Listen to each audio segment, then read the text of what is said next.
Yo, what's the word, YouTube family? This your man Chris Barnes, back at you with another video. If you like the content, don't forget to hit that subscription button.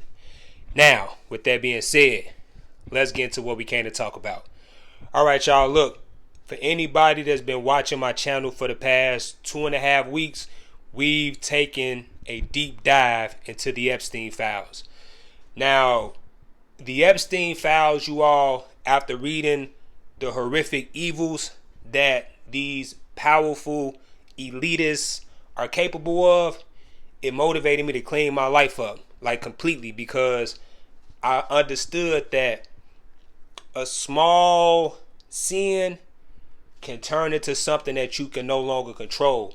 And that's exactly what happened to people like Steve Bannon, John Podesta, Donald Trump, Elon Musk, Jay-Z, Pusha T, Chris Tucker, Kurt Cobain, Elvis Presley. I mean, the list goes on and on and on, you all. So if you have these powerful, influential people that are able to be consumed and taken down by their fleshly and worldly desires, then you must be able to control those desires before the Most High places you in a position of power. Because if you get placed in a position of power without being ready, then you will be sexually and or morally blackmailed. So I told you guys that, I'm on my 7th day of sobriety. No weed, no alcohol. However, I haven't expressed the fact that I've been practicing semen retention. I haven't masturbated. I haven't watched pornography.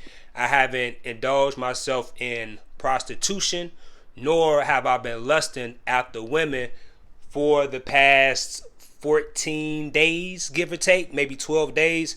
I didn't think that I needed to count the days because I didn't know that I was like going to just cut it out cold turkey. It's just something that started happening, right?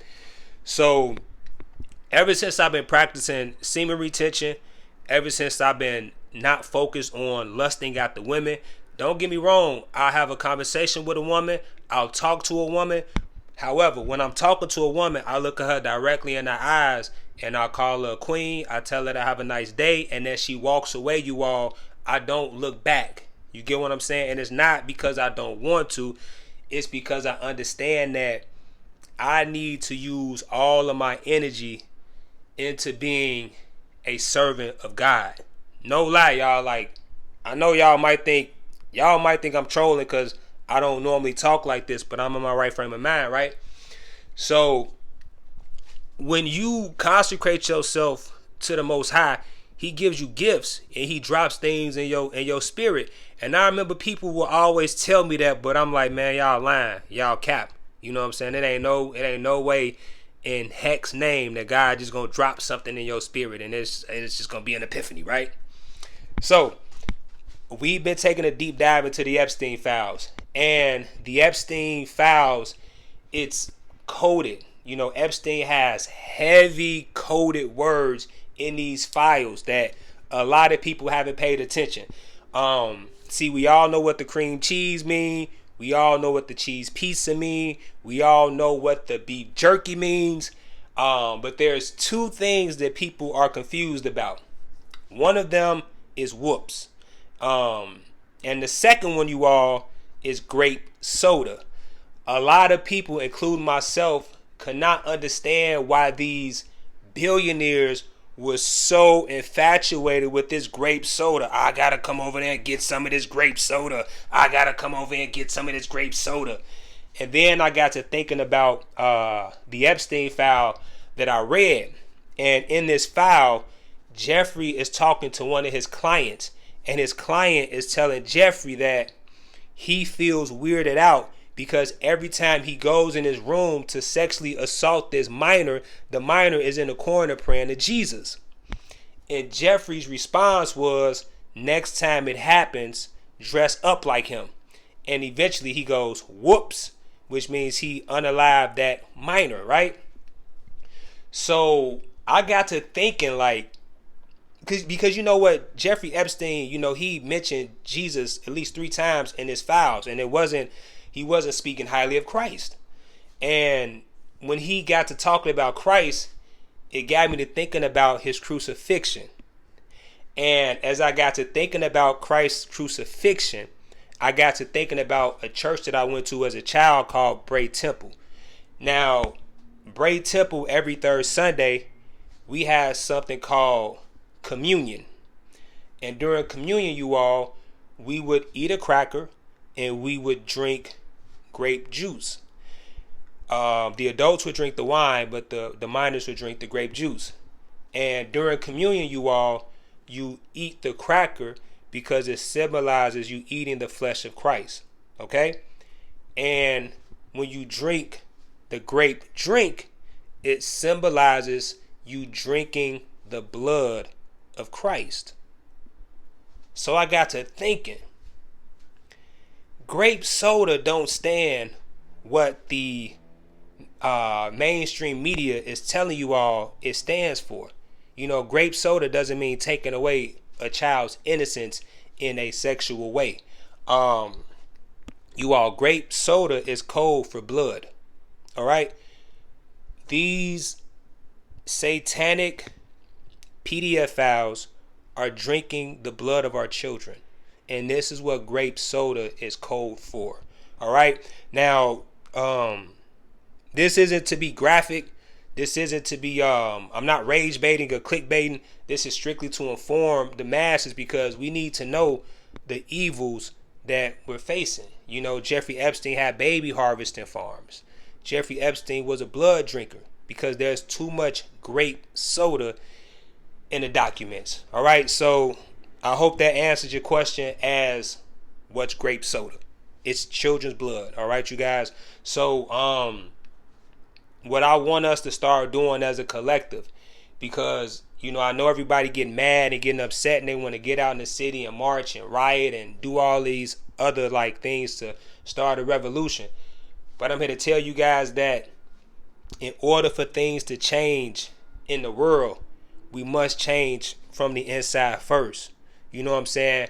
So if we had more people dedicating their life to Christ and dedicating their life to the Most High, then He will give us the right information and the right guidance as to how to save the children.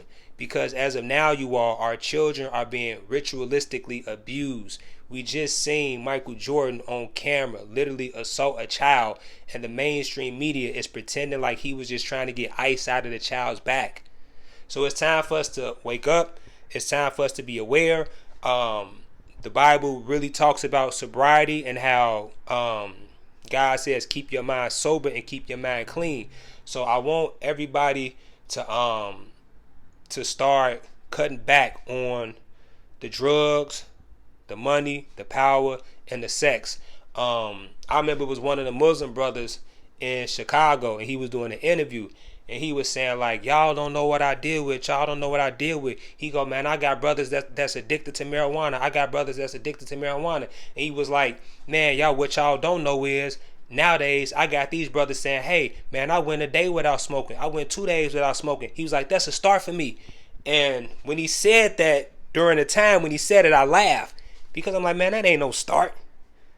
But listen, you all, those 2 days of sobriety where I stopped smoking weed and drinking liquor, those were 2 of the hardest days of my life. The first 3 days of withdrawal is the most hardest part. So if that brother can get these street guys to stop smoking weed for 2 days, he did something amazing, you all, because honestly, they were only just a day away from kicking that withdrawal habit. You know what I'm saying? So I think his name is Brother Sheik or Brother Salik. Forgive me if I messed up his name. But it's you all, we have to become sober-minded. We have to become spiritual. And we have to stop fighting amongst one another. I don't want to hear about no black fatigue. I don't want to hear about no white fatigue. I don't want to hear no homophobic rhetoric. I don't want to hear any anti-Semitic banter. I don't want to hear anything that's going to separate us, because as of now, you all, we all need to be unified as one. You get what even with religion, I don't want nobody saying, well, you a Buddhist, you a Muslim, you a Christian, I can't deal. No, this is not the time, you guys, because at the end of the day, our children's lives are at stake. They drinking the blood. They drinking the blood.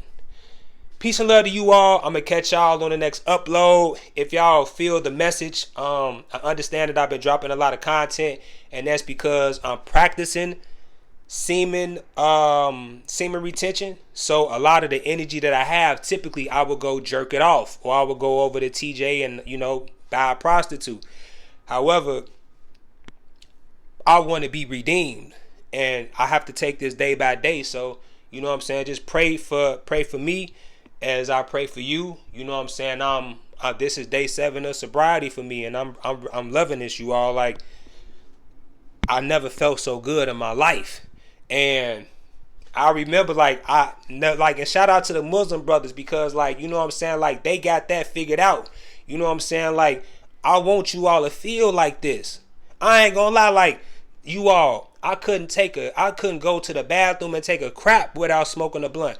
I couldn't even walk outside without smoking a blunt and taking a shot. So you talking about somebody who know what y'all going through. Like, I couldn't function in the world unless I was high. I wasn't normal. I didn't feel myself unless I had a blunt in my mouth, a drink in my hand, and then on the weekend, if I went to TJ strip club and paid for some pussy, bro. But that, I'm telling y'all, like, me giving all that up, me practicing self-discipline, me getting into my spirituality, praying, you all, I want everybody to feel like this. So when I'm going around, like, telling you all about my sobriety, I'm telling you all this because I want you all to feel like this. You know what I'm saying? It's like, because it's a good feeling.